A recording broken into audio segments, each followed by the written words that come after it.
Luzon, Visayas, and Mindanao. Sorry. Good evening, Luzon, Visayas, and Mindanao. Or I should say, good morning, Luzon, Visayas, and Mindanao. This is koolNews Primetime. I am Cairo, and today is Saturday, March 15, 2025, and we will be here until 12:30 a.m. to serve you the latest late-night headlines that care for you. Let's begin.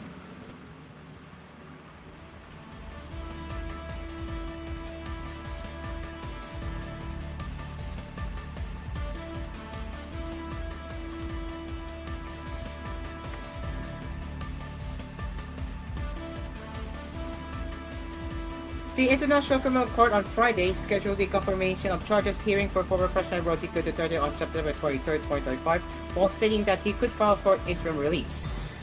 Presiding Judge Romanian Iulia Antonella Motok announced these developments during Duterte's pretrial at the HQ. At the confirmation of charges hearing, you can contest the charges, challenge the evidence provided by the prosecutor, and present evidence, Motok told Duterte during the proceeding. Duterte attended the pretrial via video link with his former executive secretary El Salvador Miguel serving as his legal counsel. Montauk said there will be no trial if the charges against Duterte are not confirmed. And before the trial, she said Duterte can file for interim release. She further said you have the possibility to make an application for interim release pending trial.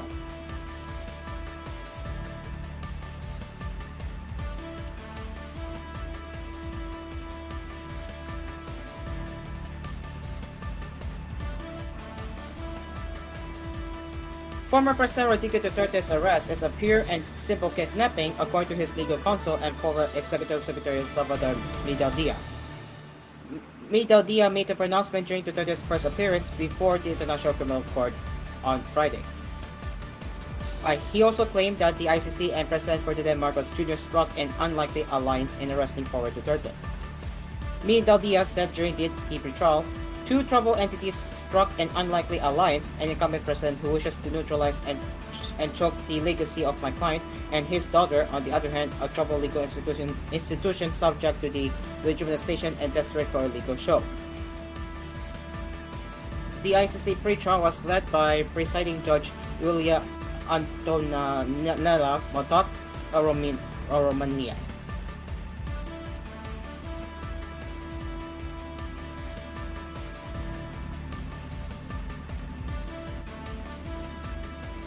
Senator Ronald Bato de la Rosa is just using the Senate to shield himself from accountability for the Duterte administration's drug war, Kabataan Party List Representative Raul Manuel said on Friday.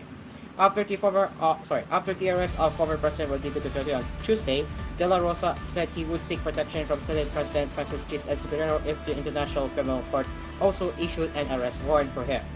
Duterte was arrested on Tuesday by virtue of an ICC warrant. He is facing a case at the ICC for crimes against humanity allegedly committed during the drug war.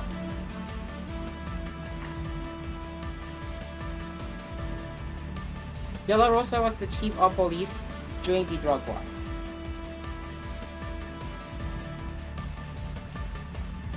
Manuel said in Filipino at a protest at the University of the Philippines, Diliman, Bato de la Rosa now wants to use his position as a senator to protect him.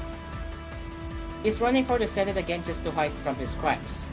He's going to use the Senate as a shield from accountability once more, he added. It's clear to us that the bloody and fake drug war wouldn't be possible without Rodrigo Duterte's orders and through the actions of the police force, led by Bato de la Rosa, the lawmaker also said. According to government data, around 6,000 people died in the war on drugs, but human rights groups estimate the death toll to be as high as 20,000.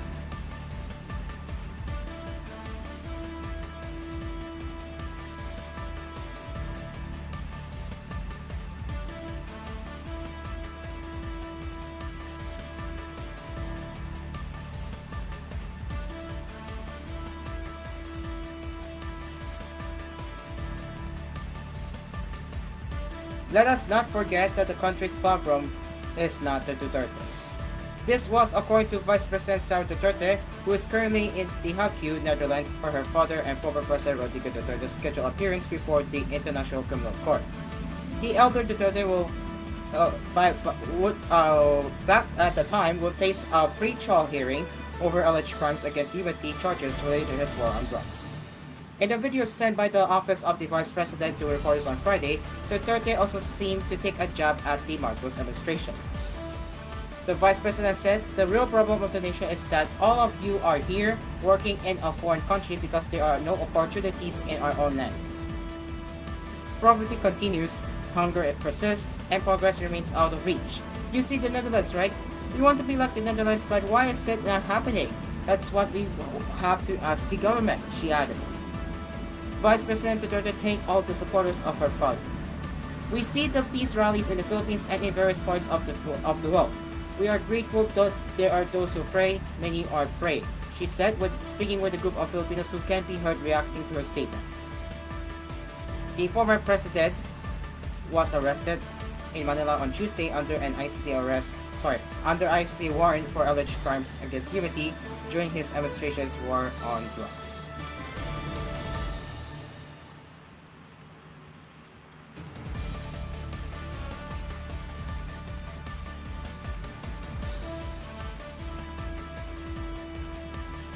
Interior Secretary Donvic Remula ordered the department's Ilos region office to prevent the mayor and vice mayor of Urdaneta City from unlawfully exercising their powers. Urdaneta City Mayor Julio Paraino III and his nephew, Vice Mayor Jimmy Paraino, were suspended for 12 months in a January 3 order by Executive Secretary Lucas Pasame. Remula said in a memorandum to the Department of the Interior and Local Government, or DILG, Ilos Region on Thursday, to ensure the full execution of the decision in OP-DC-case number 22-K-090, you are hereby directed to prevent Julio F. Paraino III and Jimmy D. Paraino from unlawfully exercising the powers and performing the functions of the mayor and vice mayor, respectively. This shall include restraining them from entering the premises of the entire City Hall building of Urdaneta City and any of its satellite offices and extensions, Remula added. According to the January 3 order, the Urdaneta City Mayor and Vice Mayor were administratively liable for grave misconduct and abuse of authority. This stemmed from the removal of the president of the Liga ng Mga Barangay from the City Council in 2002. Last February, Remula gave the two officials a 10-day ultimatum to comply with the suspension.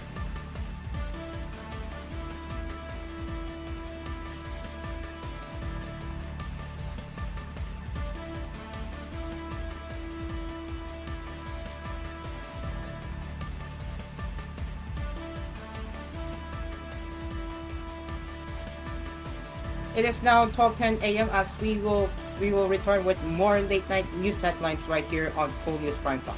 Stay along with us. We will be right back.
Welcome back to koolNews Primetime.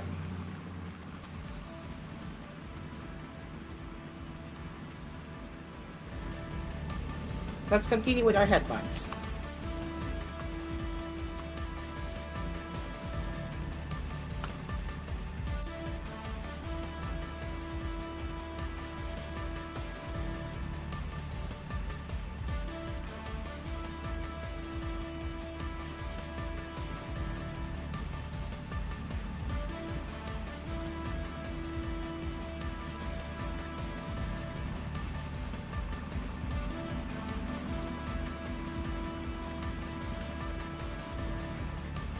Getting into the international headlines, police from Aichi Prefecture in Japan have arrested 7 men as of March 11 on suspicion of raping their daughters or stepdaughters and sharing footage of the abuse on social media, reported the Mainichi Shimbun. The men are in their 30s to 50s. They are accused of penetrative sexual assault and violations of anti-child prostitution and anti-child pornography laws, reported the Japanese newspaper. Four of the men allegedly violated their biological or foster daughters and sent videos of the abuse in a social media group. The victims were between 6 and 14 years old at the time. The other 3 men allegedly owned obscene images of minors. The 7 were in the same chat group for incest and pedophilia, and the Aichi police believe they sexually abused their daughters and other children regularly. They were discovered after one of the men was arrested in November 2024 for suspected penetrative sexual assault of a minor, and a prop of his mobile phone revealed the group were sharing explicit videos.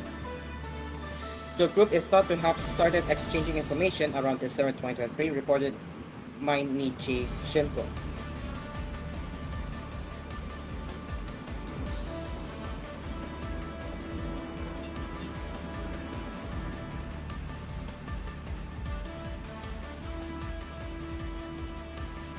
Also, this early morning, a fire station in South Korea awarded a certificate of appreciation on March 9 to a third grader who helped to resuscitate his mother. The mother of 9-year-old Jeon Tae-eun collapsed due to heart problems at her home in Buncheong, Gyeonggi province around 10:20 p.m. on January 8, according to Buncheong Fire Station. The boy immediately called 119 emergency operators and performed cardiopulmonary resuscitation or CPR on his mother. The woman's condition had been nearly critical, showing signs of agonal rhythm by the time rescue workers arrived, but officers used a defibrillator to revive her pulse and breathing before she was taken to a nearby hospital. She was treated for heart issues and was discharged on January 14.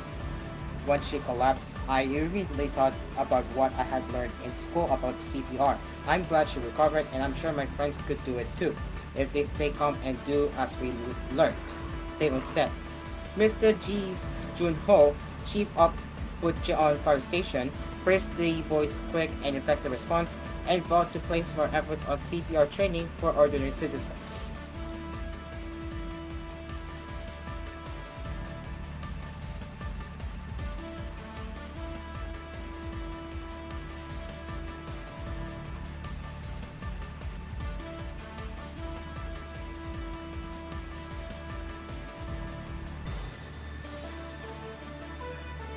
And now, it's time for the sports headlines.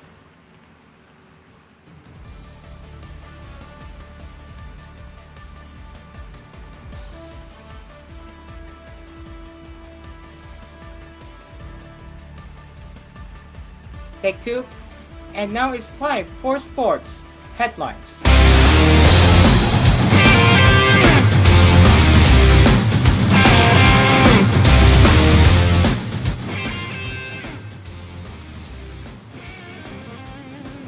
As we head over to PBA Finals, instead of pumping his chest after pushing TNT to another whipping Ginebra, Hyundai Hollis Jefferson couldn't help but give their rivals credit after Game 1 of the PBA Commissioner's Cup Finals.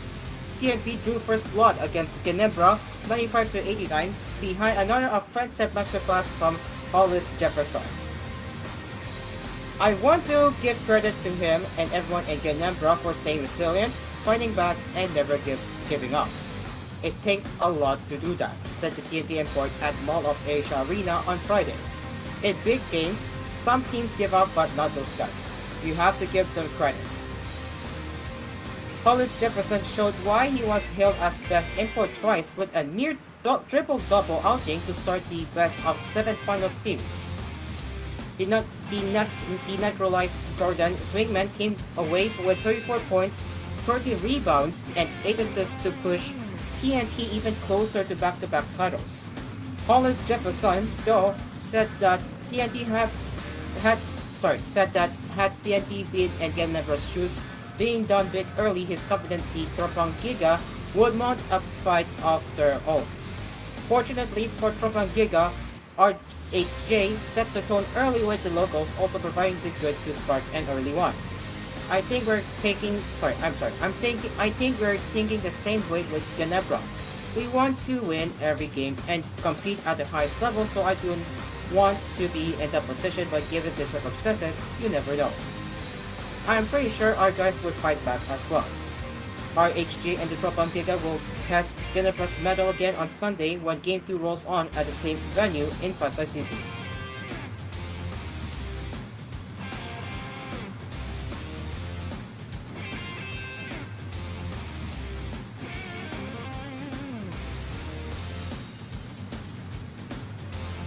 That is all for the sports headlines on koolNews Primetime, and now let's get back into the national headlines.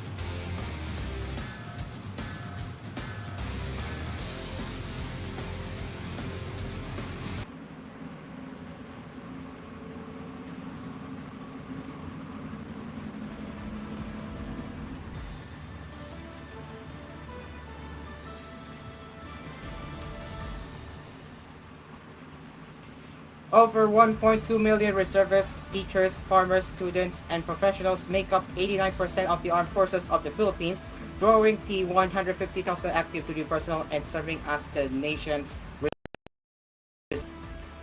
They are the go-to force for disaster relief, community security, and with West Philippine Sea tensions signaling a critical layer of defense against external threats.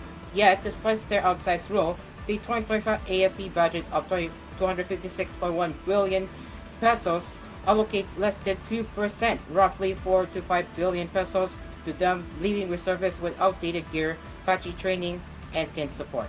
As the May 2025 midterm elections approach, La Angkawa party list, led by Lieutenant Colonel Jimmy Roberto Almario, Colonel Deto Yato, and Lieutenant Colonel Janete Chavez Arceo, is pressing for reforms to fix this gap and bolster reservists, veterans, and ROTC participants. These reservists face stark realities tethered to the outdated Reservist Act of 1991 or RA 7077, although so under-resourced that many lack the mission essential material or equipment, as Almario has pointed out. The 2017 Marawi siege let this bear. Reservists brought their own weapons and safety gear to fight, a stopgap that showed both the resolve and the AFP's limited capability to empower citizen soldiers due to competing priorities of the defense establishment.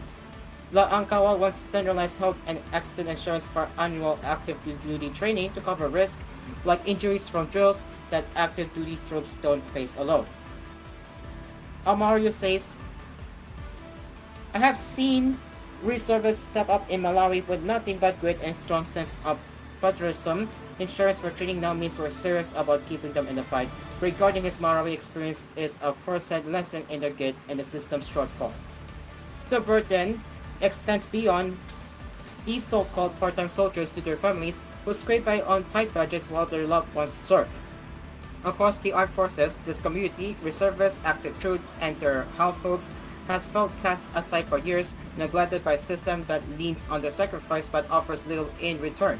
La Angkawa aims to change that with low-interest microfinance facilities for immediate dependence, providing a lifeline to launch small ventures or cover essentials. Reservists train hard. Their families need support too so they can manage without breaking. Deto Yeto states, drawing from his army experience to show how steadying families strengthens the force. This neglect carries over to veterans and retirees, who after decades of service wrestle with a healthcare system stretched beyond capacity.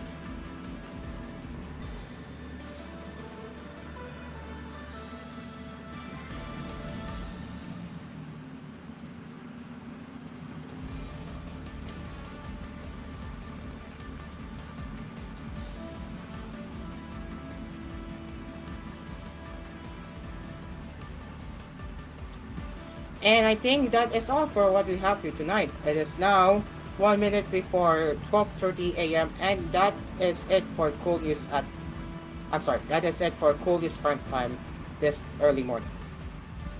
We will return with more news headlines later as part of Filipinas at 9 a.m. until 11 a.m. That is after 100% Anderson on Cool FM. You can also send us your comments, suggestions, and feedback through our feedback. You can also send us your comments, suggestions, and feedback through our email at tvh.philippines.news@gmail.com. Until then, I am Caro, and we will leave you off with a paid programming provided by PCFP that is right after the Cold News Prime Time. Until then, I'm Caro, and we will see you later morning at 9 a.m. for Hello Filipinas. Good morning.